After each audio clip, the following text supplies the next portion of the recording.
People, it's not so wise Steve again, and this is part 3 of reasons why you probably shouldn't be in a relationship.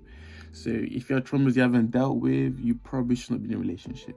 Viewer discretion advised. I know this is a sensitive topic and it could be triggering to some people, so of course watch this at your own risk. So let's start.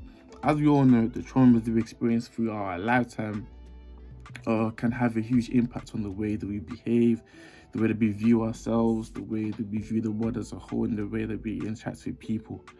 And I will also go as far to say that those experiences that we have in our early stage of development, our early years, of course, can really shape the person that we become in the future. So usually traumas change for the worse. They normally have an adverse and negative effect, and most of the time they cause you to develop unhealthy habits. So these unhealthy habits, of course, differ from person to person and from experience to experience. But most of the time, they affect the relationship that you have with yourself and the relationship that you have with people around you. So for instance, in my case, for example, my experiences had a huge effect on my confidence.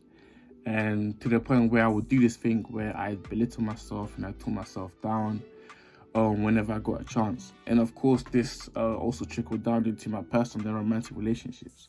So for example, whenever I'd get into a relationship with someone, after a while, I would distance myself. I would distance myself from my partner, quote unquote. And this was because I felt like I wasn't good enough, or I felt like they deserved a better person. And that's one thing. Even though I was going through my own hurt and my own pain, I didn't realize the pain that I was causing to the people who I cared about. And that's the major thing about traumas. Unless you actually take a step back to, self-assess, unless you actually sit down and assess how, the trauma that you've experienced have affected your relationship with yourself and the people around you, you won't realize the pain that you could be potentially causing to the people that you love. Essentially, what I'm trying to say is that traumas will inevitably affect the way that you give and receive love. And most of the time, or in my opinion, 100% of the time, this would be in a negative manner. And because of this, I strongly believe that if you have to get closer to God in order for you to be able to deal with your past pains or go to therapy, and that's definitely something that you should do. Because if you don't, what's most likely going to happen is that A, you're going to cause more pain to yourself, and B, you're going to cause even more pain to the person who you decide to get into a relationship with. And the way I see a relationship is that when you decide to get into a relationship, you should want to give your partner the best version of yourself.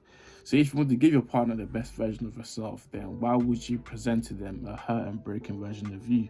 I don't think that's right. To be fair, I don't think that makes any sense at all. But aside just dealing with trauma before getting into a relationship, I just think that's something that everybody should do regardless.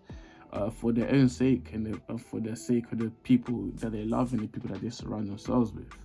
If you don't deal with your pain and your past traumas, you're basically perpetuating the cycle of pain. You're passing on your pain to the people that you love, and they pass on their pain to the people who are around them. So that's going to create a never-ending snowball effect of pain. And I know it's easier said than done, and life is hard, I know, and it's easy for me to say that, we have to overcome our traumas, we have to overcome our past pains. But at the same time, that's just something that we have to do if we want to live a better life, if we want to be better people. So this is my message. I hope that this message has spoken to somebody's heart. And if you're watching this is definitely a sign for you to deal with your past traumas. And thank you for watching, and see you in the next one.